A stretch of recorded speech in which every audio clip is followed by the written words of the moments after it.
Welcome to your Hope-Filled Perspective with Dr. Michelle Bengtson. I'm delighted that you have chosen to spend a few minutes of your week with us. Have you ever struggled with a friendship that has gone awry? Or perhaps you've invested yourself fully into a friendship only to find out that the relationship was a bit one-sided or perhaps even toxic? If so, then today's program is just for you.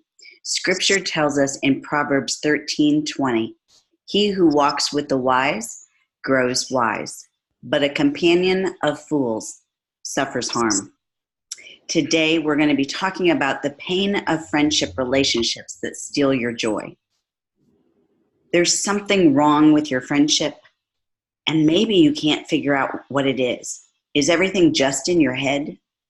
Unfortunately, toxic friendships happen to everyone, but we seldom identify the underlying issues while we battle confusion or the friendship breaks up. Friendships can be harder than breaking up a romantic relationship. Maybe you're left bewildered in the friendship's wake, paralyzed to move forward. But on today's show, we're going to be talking to my friend Mary DeMuth. After wading through several difficult friendships, Mary reveals the 7 different types of toxic relationships and empowers you to identify the messiest relationships causing you the greatest anguish. I had the pleasure of reading an early copy of this book and offering my written endorsement. And in that I said, in 30 years as a mental health professional, I've had the privilege of working with patients who have struggled with and suffered through relationships akin to those detailed in the 7 deadly friendships.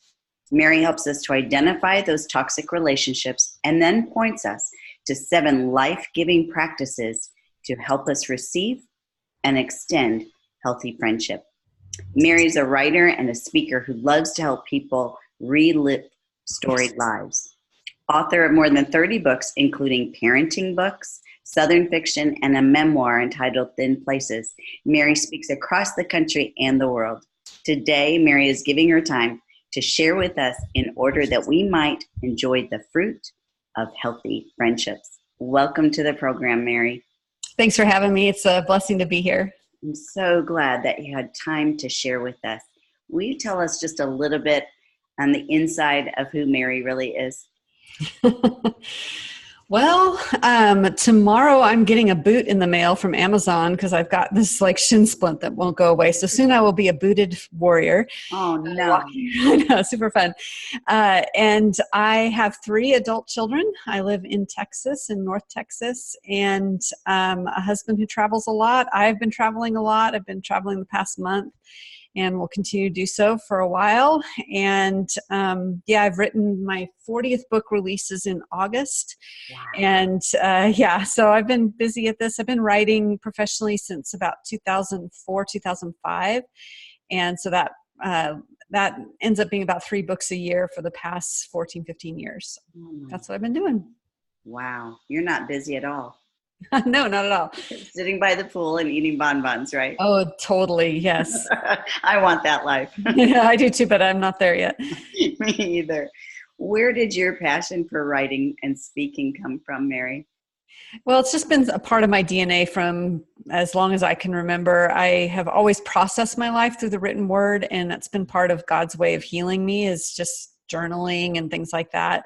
Was an English major in college, and always just had this itch to put words to paper. And people had remarked to me, even when I was writing Christmas newsletters, that they felt like I had some sort of talent. So it's been kind of a long time of honing that talent over the past couple decades now.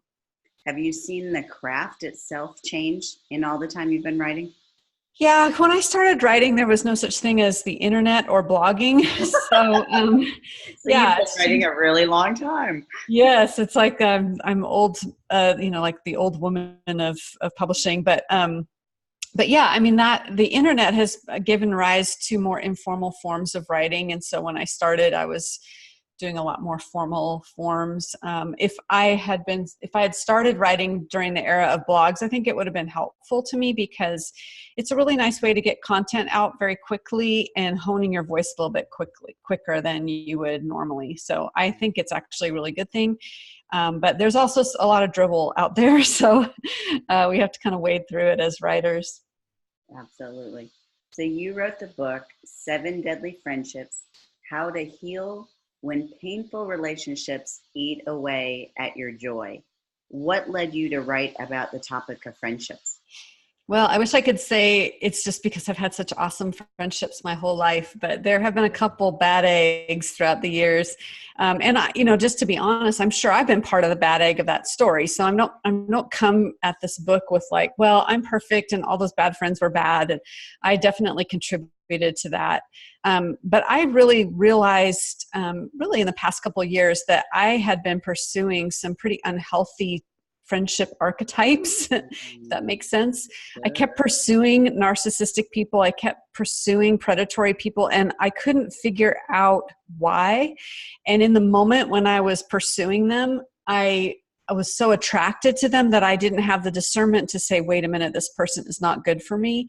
Mm-hmm. Now that I understand it, I figured it would be good to kind of unpack that understanding for others so that they didn't have to go through that like I did. Mm-hmm. Okay. Were you able to come through some of those toxic relationships and mend those relationships, or did you move on? Both of those things have happened. So there's been some that have mended really beautifully. And as you know, it takes 2 to tango. And so if you have someone who's willing to admit their failures, you're willing to admit yours and come in the middle. I've had some really beautiful reconciliations in that realm when both people are willing to kind of talk about it. Mm-hmm. But the ones that were more predatory or narcissistic, no, those ended. And I'm actually really grateful that they're done. And being in the field of psychology, narcissistic personality disorder is one of those disorders that we were just always taught kind of like, don't waste your time because they're not going to get any better. No, and there's that hope that they will. I think Absolutely. As, positive people and as Christ followers, we're like, no, there's always redemption. But even in Christ followers, those who have tend toward narcissistic personality disorder, they have some pretty large blind spots. And this is the way they've processed their life through their own lens for so long. The example I give, and this is another, I'm just going to show how old I am, but the example I give is, when you have a record, like an LP, a record like from the olden days. Oh, you mean like a vinyl album? Although vinyl is cool now, so I'm back to being hipster. But the more you dig into that groove, the lower it gets. Or maybe a better analogy would be the Grand Canyon. As that water continues to flow through, it erodes and erodes, and the deeper that cavern gets, and that canyon becomes. And so it's almost impossible, apart from the Holy Spirit, of course, for that person to level back up to the top of where they should be. So if you've carved your life in selfishness for years and years and years, it's hard to climb back out. I would agree. Will you give us a sense for a couple of the different types of toxic friendships that you described? Yeah, so I based them on a series of verses in Proverbs 6, which talk about the 7 deadly sins, not friendships. They didn't say friendships in the scriptures. And I realized that those sins, almost all sins, are relational in some sort of way, whether it be relational toward God or relational toward others.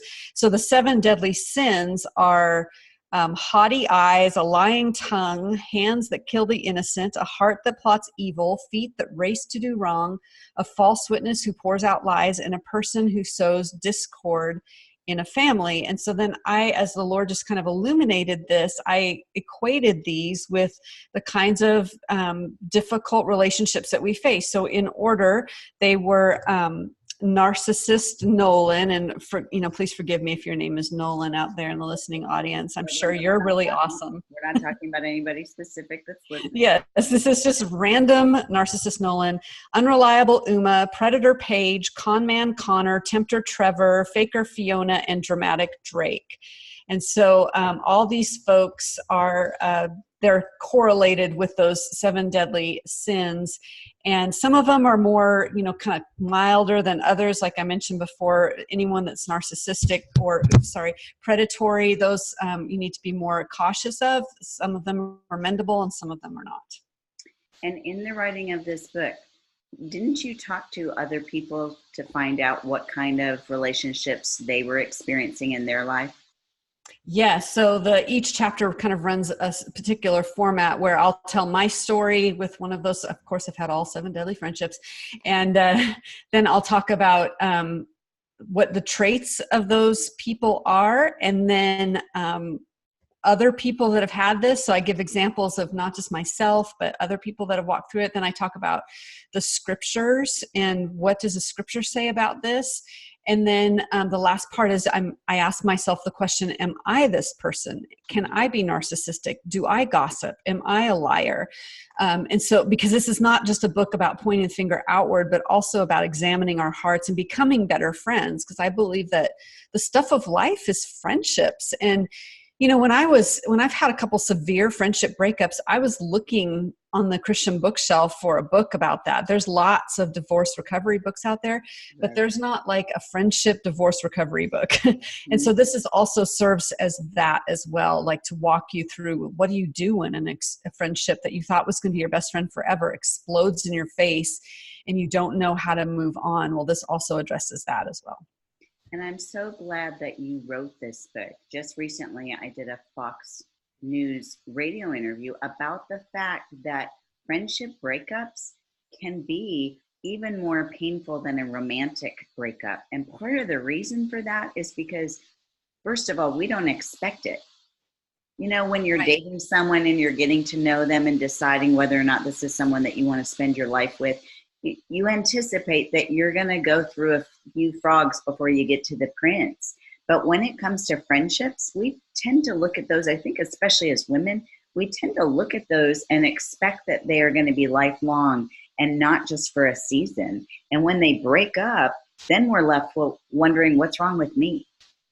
Exactly. And literally, I am still walking through trauma about one particular breakup and I can't get over it. And I started to go to counseling about it because it was so painful and so surprising and so out of left field that I couldn't move forward without having to talk to someone about it because it was just not something I expected. And I think that's what a lot of people struggle with. It's one thing to have kind of a slow fade where you've moved away from someone or they have a different life, story, or you had kids, they didn't. I mean, those kinds of things makes sense.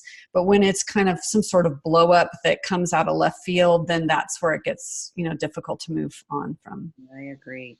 So when you were polling people to find out about what they've experienced, was there any general trend where you could say, oh, a lot more people experience, predator Paige or was there any trend there for like the most common toxic relationships? Because like you, I think probably most of us have experienced most, if not all of those. Yeah. But I'm wondering, for the listener who's thinking, I wonder if I'm experiencing any of those. Are there any common ones that stood out? Well, the one that seemed like the least common was actually quite common, and that was conman Connor. So you would think on the surface, well, I don't have any con men in my life or con women, but what I have described there is when you have equated a relationship with finances or with money. And that can be as simple as being friended on Facebook by someone who hasn't friended you for a really long time, and then they want you to buy their awesome product. Oh, yeah. And that is, I think everybody has experienced that, where you suddenly feel extremely like, oh, how cool, like that person, I haven't talked to them forever. And then suddenly on your private message, you find out that they really only want you for what kind of money you can give them or what kind of service you can give them. And that's a transactional view of relationship. And I think in today's day and age where more people are staying home and trying to make money, we have to be super cautious of that because, I see it in the book world as well. Like if you have one book and you're running around and everything's about your book and you only talk about your book and everything's this and please buy my book, you can kind of turn your friendships into transactions. And that's not very awesome. It's not what Jesus would do. When that happens, I'm just left feeling kind of dirty. Yeah. Like I was used. And Which that's the only thing that's Yeah. exactly true. We are in those situations. And it just really feels like then your relationship is undervalued. Right. They're only wanting you for the dollar signs. Yeah. Yeah. Any others that really stood out that surprised you that they were as prevalent as they are? I think in today's world, faker Fiona is a huge one because someone who's a faker is someone who has chameleon-like tendencies. And in our social media world, we can present a face to the world and act one way on the screen and another way in person, or who knows who we are in person because 100% of our lives is on the screen. So I think that one is pretty prevalent these days where, you might have an experience where someone will say to you, they'll have share your same political opinion and you'll be in it, yes, this. And then you'll see them on Facebook take the exact opposite opinion. It just is very normal for people to kind of morph into what they hope everyone else wants them to be. And then I would say, of course, the narcissistic person, I think narcissism is only getting worse. And I think they're also the most bewildering to try to figure out because they don't present as arrogant. I think that's something we need to remember because when I think of narcissism, I think, oh, there's that stuck up, arrogant person who walks into a room and is like, oh, really high and mighty, but that's truly not how they present. They present as the life of the party. They present as, wildly interesting. And so you have to be super careful about them. And predators do the same as well. We always think of a predator as some creepo in a white van trying to troll and find children with candy. Well, predators get away with it because they're not the creepy person in the white van. They're actually the charismatic baseball coach or your next door neighbor who's awesome or the person in church who seems to have lots of friends or, the leader over there who, everyone wants to be around. They have this ability to present a front that is really kind of intoxicating and behind closed doors, of course, things are different, but you only get to know that once you got past the surface. And by that time, it's almost too late. Nothing's ever too late, but once you kind of understand their narcissism or their predatory ways, you've been kind of duped a little bit. How did you come through so many different toxic friendships to a place of being hopeful about relationship? Well, you're my friend and you're awesome. So there we go. Well, I appreciate that. You are not any of those. I guess I'm pretty optimistic, which seems weird knowing my past and some of my crazy stories from the past, but I really love people and I'm highly curious about them. And I love to kind of learn how they tick. And once I've learned more about narcissism and predatory people, I'm just better at it now. I was really bad at it in my 20s at discerning those kinds of folks. And so now I'm a lot more aware. I was at a conference recently where this man was speaking and he was such a classic narcissist that I was starting to kind of buy into the hype, So I wrote on the top of my paper that I was taking notes on NPD, narcissistic personality disorder, because I was like, no, I know they're being enticing right now and their information and they're so cool and everything, but you just run 100 miles away. So if I look at it that way, it's a lot friendlier and happier than just this dark thing. I'm going to discover who's a narcissist and who's not. It's more okay, now I can kind of understand and let's move on and move to somebody else. In your healing journey, as you've come through these relationships and realized them for what they are, was there anything that was truly helpful to you to not take everything so personally, like it was your fault?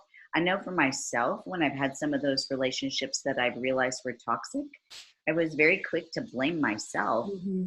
And we all have a part. You can't have a relationship without two people. And so that is true. But I'm just wondering, for the listener who's in that relationship now, or who has just gotten out of it, but still going through what I would consider almost a grief, how do you process that so you don't take ownership of all of that on yourself, or experience the shame that can come with it? Yeah, that's a great question. And in particular, I think the hardest one for me was someone in my career who I knew who was a sexual predator, and I just didn't see it. And so when it was happening, I was trying to kind of work through it. And then when I stopped it, I was able to go, actually, initially, I was really mad at myself. And I was heartbroken that I had been preyed on, and that, I looked at myself and thought, well, what did I do to attract that? What did I do to put out that vibe or whatever? And in retrospect now, since I know a little bit more, I have more empathy toward me, because I know that somehow people who are predatory and people who are narcissistic have this ability to hone in on people who are susceptible to them. And so I was just a mark. I was marked, and they found the weakness. That's what they're good at. And so knowing that has helped me to forgive myself.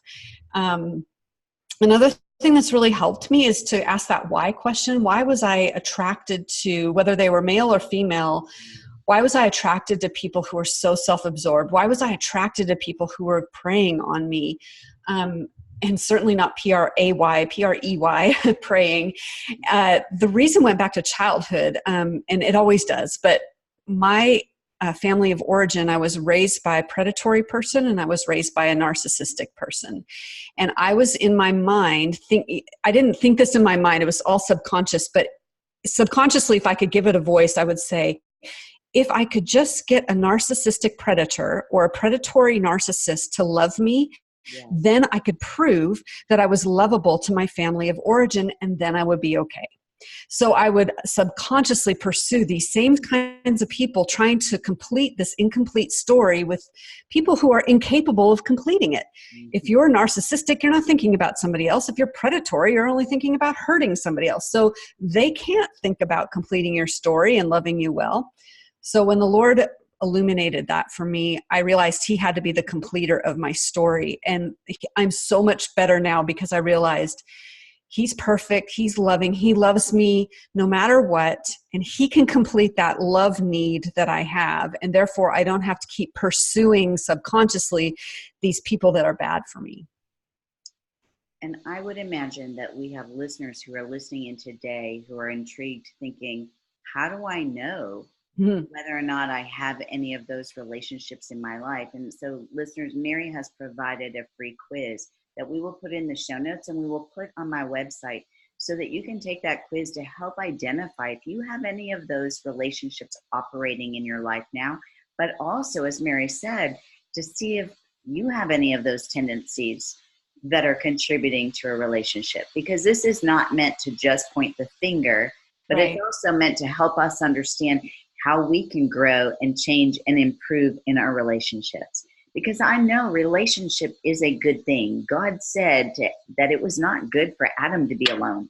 So he created relationship right there in the Garden of Eden. But sin has come into the world.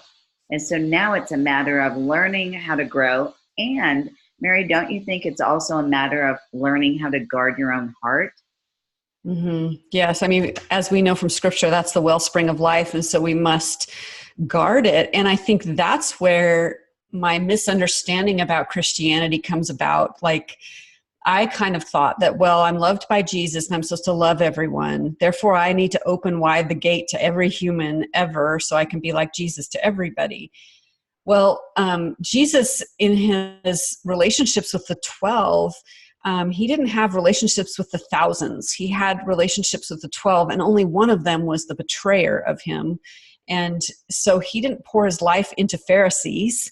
He didn't, he actually, he was God, so he has a lot of other things going on that we don't have. But he also he modeled for us a way to choose good relationships and how to invest in relationships that are going to, change the world. This discipling model of people that want to have that reciprocity. And so to me, it's kind of important to realize I have the right as a child of God to have a garden with a gate. And as a gardener, I love to, create amazing landscapes and all of that, but I don't want a skunk coming into my garden. I certainly don't want a possum or an armadillo in Texas because they'll root it up. And so I'm going to have a gate, and I'm going to let in people who want to admire the garden and hang out with me in the garden. But if there's someone who's going to harm that, I'm going to keep them out. And that's my prerogative. Of course, that's all of the work of Cloud and Townsend and all the boundaries work that's been out there. But that's been really helpful to me. I get to choose who I pour my life into.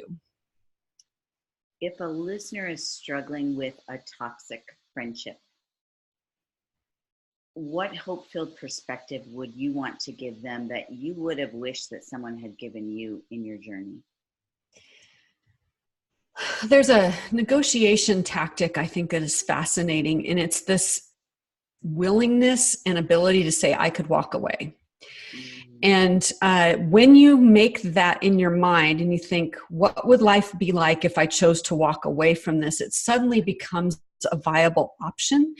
And it doesn't mean that it will happen, but it begins to open up space in your mind of how you could live beyond that friendship. And so my encouragement is to imagine maybe what it might be like to walk away, and what would God do with you? How would he heal you? How might he be able to heal the other person? Of course, we're always longing to see reconciliation. I think you can test it too. In my particular breakups, I did this where I brought to the forefront in an honest conversation, here's what's going on. This is what hurt my feelings. Maybe I've hurt your feelings too. Let me know. Let's talk about it together. And when I've done that with healthy relationships, oh yes, oh, I'm so sorry. You just kind of work through it. Right. But in unhealthy relationships, if they react violently and they push back and they continue to demean you, then you know what is in that friendship. And now sometimes someone will respond very negatively in the moment, but then they'll come back. That's also really superhuman and normal, like it's a human thing to do. And that's different than if they never do and they keep digging in and they keep attacking you. Then you have the intel that you need to say, this is not a good relationship for me.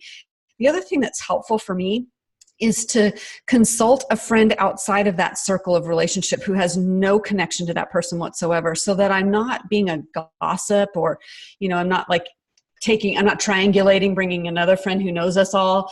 So I did this recently, about a year ago, and I have two good friends who know me very, very well. And I said, this is what's happened. This is what the person said. This is how I'm feeling. And they were able to say, get out. So, and my spouse has been good with that as well too. He's been able to say, that's really unhealthy. Get out of that relationship. And so having another person's perspective, because when we're stuck in our head, we only think of like, oh, but I've been their friend for 58 years, or they've been my aunt and I've loved them, but I need to make a break for a while. And you can't have that rational thought because you're so entrenched in it. You need someone from the outside. I appreciate that you also mentioned that there was one relationship that you had that was particularly painful. And so you went into therapy to deal with it. Because whether you rely on a couple of really close friends who have your back, but will still speak the truth and be able to say, you kind of contributed to this too, or not.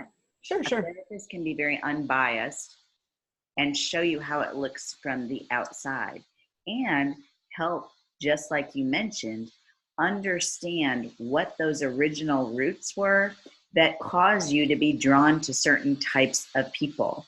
Right. To experience healing from those original roots so that this doesn't have to continue as a lifelong cycle. I think that that's a really helpful way of getting some objective feedback. And there's no shame in it. I mean, we go to the doctor when we've got strep throat, right, and nobody bats an eye. So nobody should be batting an eye if really what we're trying to do is improve our emotional well-being and our relationships.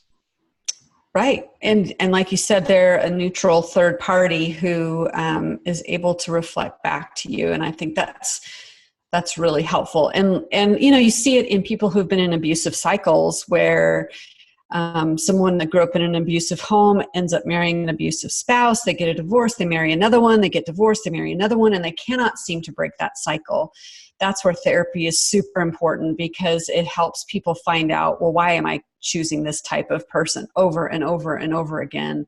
And once you're healed of it and you get to the root of it, then you no longer need to chase those kind of people, which is helpful. Listener who has been listening to this conversation and says, I think I might be the one contributing. Is there hope that we can offer to them? Yes, because repentance always does some amazing things.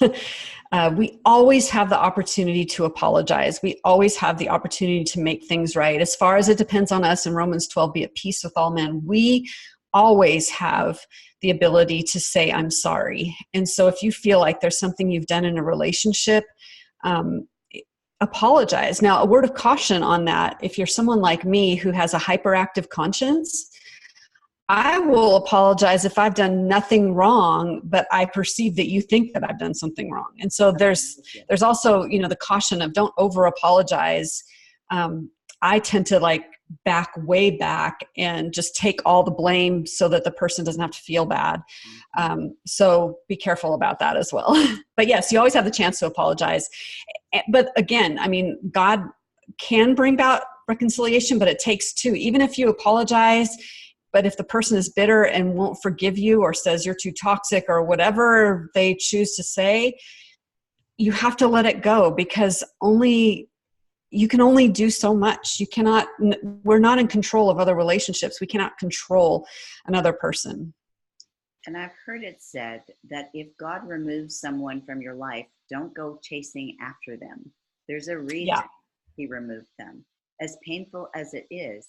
But then I have to think about Christ, and I have to think about the fact that Judas, one of his 12 friends, betrayed him. So I think that there's wisdom too in allowing God to deal with them. It's not up to us to change other people. We're responsible for our own behavior, but if we spend our time thinking, well, if I can just remain friends with them, then maybe they'll change, but that's not our responsibility. Right. And it's that's actually kind of violating, because we only have agency over ourselves. And when we try to exert agency over someone else, we're doing what even God doesn't do. He allows free will, and he loves us. And that's one of the ways he loves us, is to allow us to have that free will. So when we are trying to exert our control over another person, that's not being loving too. So be careful. Any final thoughts that you would offer today, Mary? I would just say there's hope. And I have seen a couple of relationships that I thought were over and gone, that years later God brought back around. And both of the people in those situations did their work.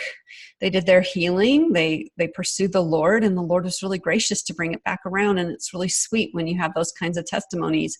Mm-hmm. And also that if you have to break up with someone, or someone breaks up with you, like you said, there are more relationships. And my caution is to not let that pain embitter you to next relationships, because when we're injured in negative community, God often calls us to find safe community to heal.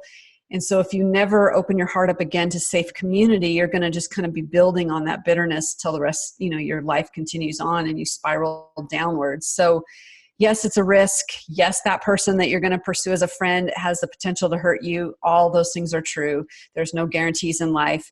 But I cannot tell you how much healing has come in my life, because limping along, I decided to retrust and re-love and reopen my heart up to new people who were actually very safe and really helpful. Listeners, I just want to give you one last word of encouragement. And it's found in Proverbs 27:17 that says, as iron sharpens iron, so a friend sharpens a friend. And I think Mary would agree with me that our prayer for you is that from this program today, you might identify some relationships that are truly not good friends so that you can do something about them, but remain in community, because truly that is where we grow, and we are not meant to be alone. Until next week, this is Dr. Michelle Bengtson with your hope-filled perspective. Make it a hope-filled week.